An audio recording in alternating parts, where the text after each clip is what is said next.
Hello, everyone. We are here live with Orbit author Hannah Whitten, who I think is known and beloved to many of you. But if she isn't, she very shortly will be.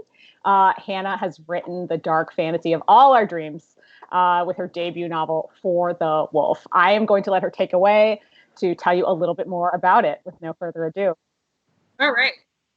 So For the Wolf is, I have described it to friends as being like fairy tale soup.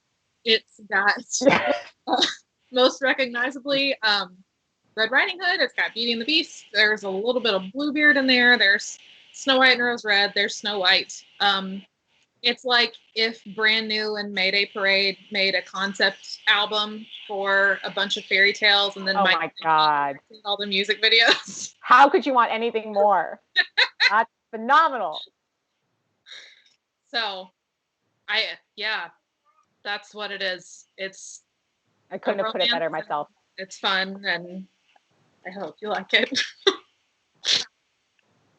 So I think it's time for us to see this cover. I think we have a lot of people who are very excited to see your gorgeous cover. Everyone should do like a little drum roll with me. Oh, there it is. It's so beautiful. I know. The noise that I made whenever this first showed up in my email scared my cat. You told me, and I wish I could have been there because... I know. I feel like that sounds so anecdotal whenever I say it, but I swear I'm 100% serious. No, I believe It was an inhuman noise. When I first saw this cover, I was the cat. Yes. I was like startled into the next dimension. It was so amazing. This is designed by our own designer, Lisa Maria Pompilio, who is incredible. And I think just completely nailed the vibe here. Spooky, foggy, romantic. I think it's just like so perfect for like it's a beautiful cover. It's a beautiful book. Oh, I can't wait. So we're going to go straight into some questions for you so you can talk more about this fantastic book while we are all admiring your beautiful cover. And then we will take some audience questions because I think you all have some really great ones ready for us. The first thing I want to ask you about, and what my personal, probably favorite aspect of the read on this, as you might have guessed, is, without spoiling too much, you use some of my absolute favorite tropes in this novel. Forbidden forests, man versus nature, arranged marriage, like just chef's kiss. But you also make some really interesting reversals of like traditional power structures. So I'm curious, like this is a book that very much operates like from the female gaze, and I'm wondering, like, how have fandom and culture and the culture of tropes influenced your writing and the choice to either sort of embrace or subvert conventions? Yeah, well, I feel basically whenever I set out to write Wolf, I was literally just writing like, okay, what is a book that I want to read? It's like, I feel like the best writing advice anyone can ever give is to be your own target audience. It's so true. So literally with no idea how publishing worked.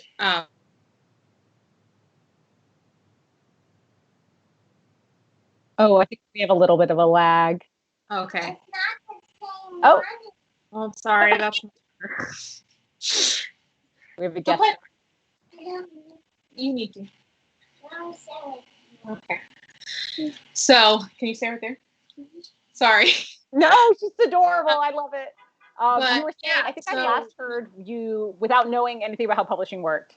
Yes. So I didn't know anything about how publishing worked whenever I started writing this book. I was literally just writing something for fun, something for me, and so I used all those tropes that I really liked, especially like in fan fiction. A lot of them were very fan fiction-y tropes, but I did kind of recognize that the story that I was telling, it would have been very easy to kind of tell one of those stories where the plot happens to the heroine versus the heroine happening to the plot. And so I really wanted to make sure that even through those plot beats that are really familiar with things like arranged marriage and stuff, that is kind of like all outside forces working on the heroine versus the heroine working on the outside forces. I wanted to make sure that like Red, her agency and her desire and what she wanted was still in the forefront, and that she was very obviously making all of these choices herself. Totally. I think that completely comes through.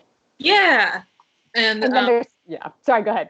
Oh, I'm just saying it was super fun, and just making sure, like what you said about having it from the perspective of the female gaze is just very deliberate. And I think a lot of that is from growing up in kind of male-dominated fandoms, like a lot of Lord of the Rings, a lot of Star Wars, places that didn't give a whole lot of space to that. And I think that fandom in particular, you're able to kind of take those things and mold them into what you want in transformative works. And so I wanted to have something that kind of had the feel of doing that, even though it's an original story. Right. It's almost like you're right. Like, I mean, it's because it's definitely like super elevated, like, and like, but like it has those roots that are like so just like delicious and beloved. And like it just really, the reading experience is just such a pleasure for that reason. It's almost like you're writing fanfic of your own story, if that makes sense. Like I just like it's like so rich and just so enjoyable. I feel like that's what revising feels like eventually. Right? Oh my God. Oh God. Yeah, once you get to that point, it's like, oh, okay, we're really in it now. Right, right. It really does. Like you're like, okay, like we have the canon, we have the not canon. Oh gosh. Well, speaking of canon, I wanted to ask you a little bit, as you might have guessed from our editorial round, my favorite element of your sort of fantasy world building is the lore. I love digging into the lore. And I'm curious, did any particular mythologies or folk stories sort of inform the lore and religion of For the Wolf, and in particular the ways they kind of butt up against each other?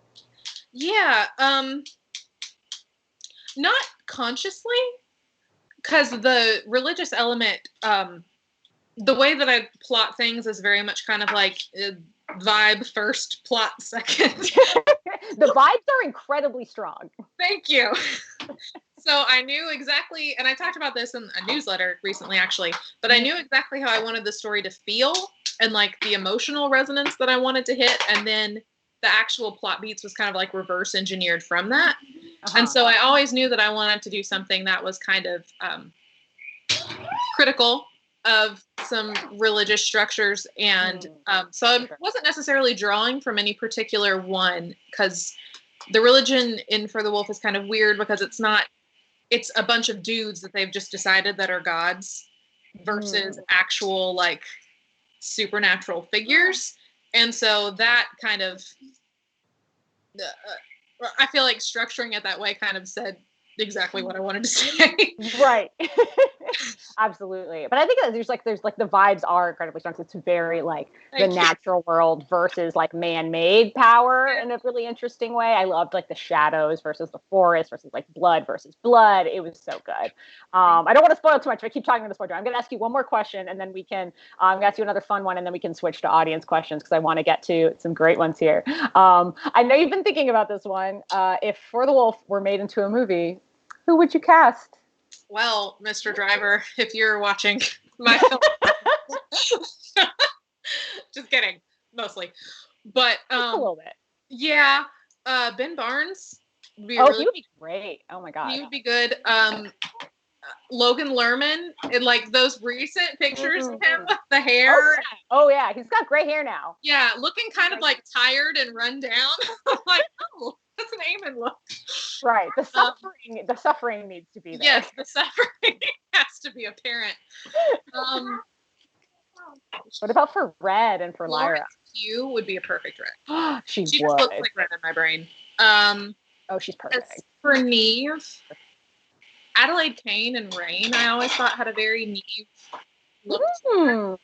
But recently I've also thought, and I'm probably not going to say her name correctly, Victoria Pedretti or Pendretti. She was Nell in Hill House. Oh, totally. Yes. Oh my God. Like, you see someone with like really regal hair.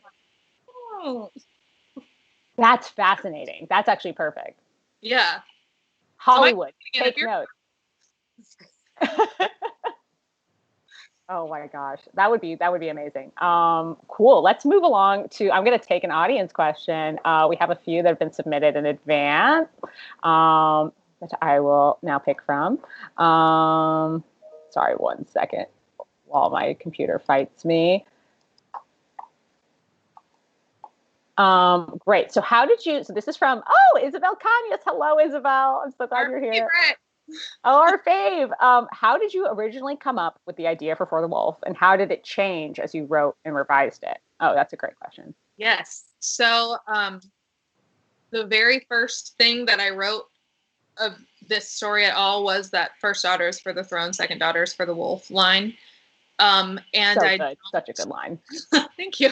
Yeah. I remember, like, I wrote it in my notes app in my phone, and I don't necessarily remember what the, like, inciting force behind that was. I just, like, thought of it was like, there's something there.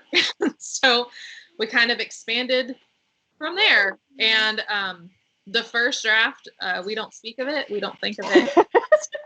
It was truly dreadful. like taking, like, the no plot, all vibes, like, to the nth degree. Nothing made sense, but everyone had a lot of feelings. Sometimes you got to start there. Sorry, my kid found my plant light, and she's, like, having a rave. It looks great, honestly. I think this is very appropriate. Speaking of vibes. Yeah, speaking of vibes, here we are. But so I wrote the first draft, didn't know anything about writing a book. And then, so I ended up rewriting the whole thing from the ground up, I think, like 4 times. Oh, wow. Yeah. Just, like, trying to figure out what exactly I was trying to say, like, versus just having fun with it. Like, that's great. But then it's also like, okay, but it also, like, I'm trying to say something here, and I just have to figure out what it is. So it changed a lot through all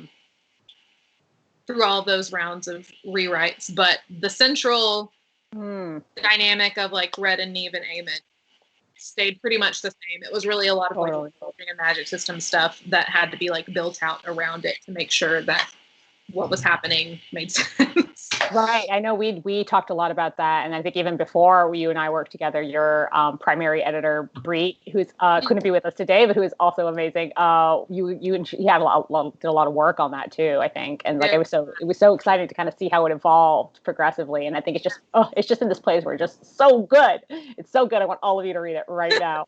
Okay, we're going to do another question. This is from Courtney. Share your favorite line from For the Wolf. I have many. There's so many good ones. I really love the "Don't bleed where the trees can taste it" line, which is probably obvious because I use that everywhere. Yeah. The atmosphere. Yeah. I'm trying to think of ones that are, like, non-spoilery. There's one toward the end where someone who will remain nameless says, wolves die easier than gods do. Ooh. But I'll always. Oh, that was also a really great one. Oh my gosh. It's because you pulled it out of the wall. Oh. Apologies. No, it's totally fine. I also personally love when Aemon says, "This is my first redacted." That's my favorite. It's so good. Okay, we're moving right along. We're gonna take a third question from Laura. Which character from For the Wolf do you identify most strongly with, and why? I feel like the answer changes depending on who I'm kind of working on. Because if you asked while I was revising For the Wolf, then I would have said Red. But now that I'm, like, working on drafting the sequel, it's Neve. Oh, yeah, totally. I really feel like oh my God. I'm so sorry. No, you're totally fine. I really feel like I identify pretty strongly with elements of all of them. Like, I identify with Aemon too, like, and the villains and Eric and really everybody, which I guess is kind of like a cop-out answer. But for now, I'm going to say Neve. I related to her so much too. Like, she is just definitely, like, the long-suffering sort of person who has to keep it together. Oh, she's just so good. She's just so deep. They're all so good. I understand why you're conflicted. If you could describe this is from Jamie. If you could describe the vibe of For the Wolf in 1 or maybe 2 words, what is the word or words? Cathartic. Oh. And